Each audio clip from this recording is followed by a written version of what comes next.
কলকাতার বৃষ্টিপাতের তো সম্ভাবনা আমরা আজকেও বলেছি। তবে আজকে না হলেও কাল থেকে অবশ্যই বৃষ্টি হবে। আর আজকে আমরা আশা করছি থান্ডারস্টর্মটা অবশ্যই হবে। থান্ডারস্টর্ম, লাইটনিং, হ্যাঁ? এবং গাস্টি উইন্ড এটা অবশ্যই হওয়ার সম্ভাবনা খুব বেশি। তবে বৃষ্টির সম্ভাবনাটা খুবই বেশি আগামীকাল থেকে। আজকেও অবশ্য আমরা কলকাতাতে বৃষ্টির সম্ভাবনা দিয়েছি। কিন্তু এখনো পর্যন্ত হয়নি। লেট আস সি কি হয়। আগামীকাল থেকে কদিন কলকাতায় বৃষ্টি? কলকাতাতে কলকাতাতে আপনার ৭ তারিখ, ৮ তারিখ, ৯ তারিখ, ১০ তারিখ। এই ৩ দিনই ভারী বৃষ্টি। ৭, ৮, ৯, ৭, ৮, না, না, না, ভারী বৃষ্টি না, অনেকখানা জায়গা জুড়ে।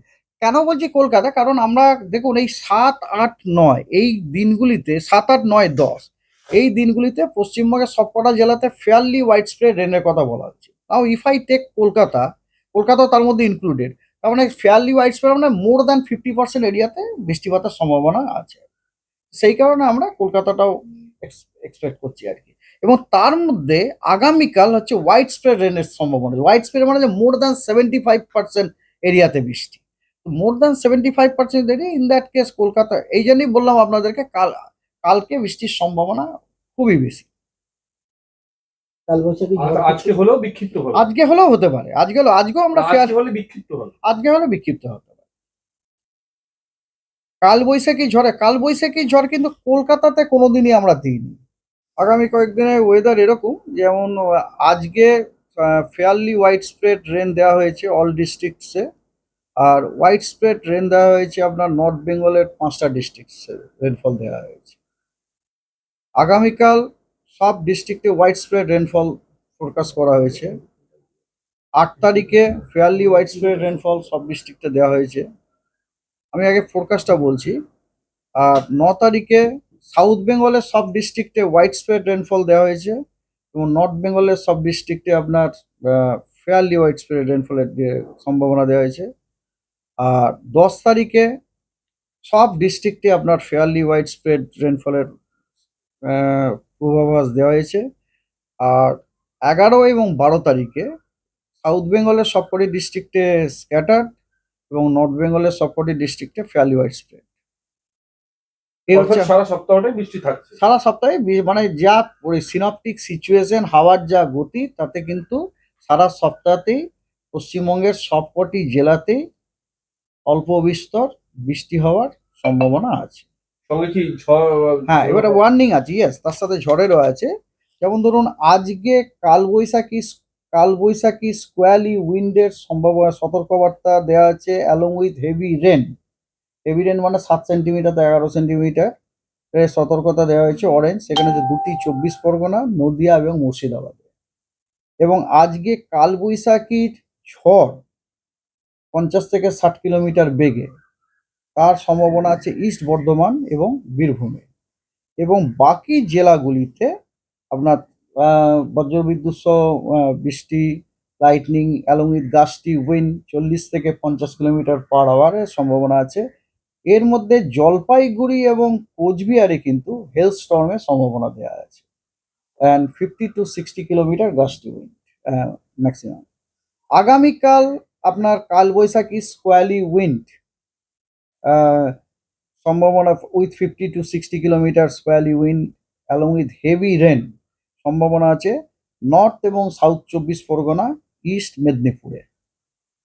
আর কালবৈশাখীর স্কোয়ালি উইন্ডের সম্ভাবনা আছে আপনার হেভি রেনটা কিন্তু ওখানে বলছি না, সেটা হচ্ছে ওয়েস্ট মেদিনীপুর, বাঁকুড়া, বর্ধমান এবং বীরভূম।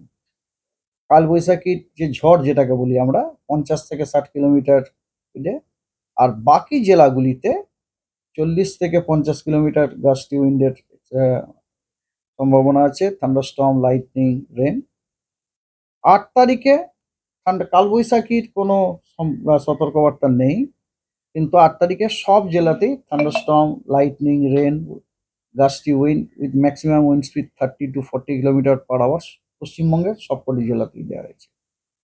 9 তারিখে সাউথ বেঙ্গলের সবকটা জেলাতে ওই thunderstorm, gusty wind, lightning, rain দেওয়া আছে। তাহলে গাস্টি উইন্ড 40 to 50 কিলোমিটার স্পিডে সাউথ বেঙ্গলের সবকটা জেলাতে। আর নর্থ বেঙ্গলেও একই কন্ডিশন, খালি উইন্ড স্পিডটা আপনার 30 থেকে 40 কিলোমিটার/আওয়ার। আর 10 তারিখে আপনার সমস্ত ডিস্ট্রিক্টে, আপনার সাউথ বেঙ্গলের সব ডিস্ট্রিক্টে থান্ডারস্টর্ম লাইট। সাউথ বেঙ্গলে কিন্তু এই সপ্তাহটা দেখুন প্রতিদিনই থান্ডারস্টর্ম, লাইটনিং, গাস্টি উইন্ডের কিন্তু আমরা সতর্কবার্তা দিয়েছি। আমরা আশা করছি হবে 40-50। আর 10 তারিখে আপনার নর্থ বেঙ্গলের জন্য কোনো সতর্কবার্তা দেওয়া নেই। তো এই হলো ব্যাপার। মৎস্যজীবীদের জন্য কোনো সতর্ক- মৎস্যজীবীদের জন্য সতর্কবার্তা দেওয়া আছে যে ওই যেমন যেটা কালকে দিয়েছে না, তারা যেন 7-8 আপনার তারা যেন আপনার ভেঞ্চার যেন না করে আর কি। ও নৌকোগুলোকে যেন ঠিকঠাক করে বেঁধে রাখে এক জায়গায়, কারণ দুটো নৌকো যেন পাশাপাশি না থাকে, তাদেরকে ঠক্কর লাগার সম্ভাবনা থাকে। কবে অবধি আপনার ওরা সমুদ্রে যেতে পারবে? ওটা মানে 7-8-9, ইফ আই জাস্ট, আমি একটু দেখে নিই। ওটা যদ্দূর 7-8-9 হবে। Just a minute.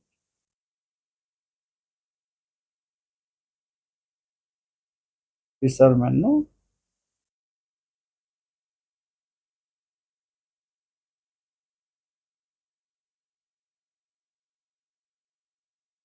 তবে আমরা আজকে খুবই আশা করছি কলকাতাতে অ্যাটলিস্ট থান্ডারস্টর্মটা কোথাও হবে। এটা সি।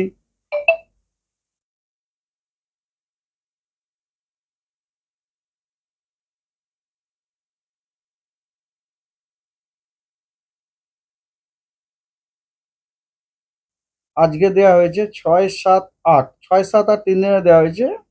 হ্যাঁ, আজকে তো দেওয়া হয়েছে। এটা কালও আমরা যেমন সিচুয়েশন দেখবো তেমন আমরা। আচ্ছা, মোবাইলটা রেখে হ্যাঁ। একদম যেমন ভাবে বলেন আপনি। হ্যাঁ।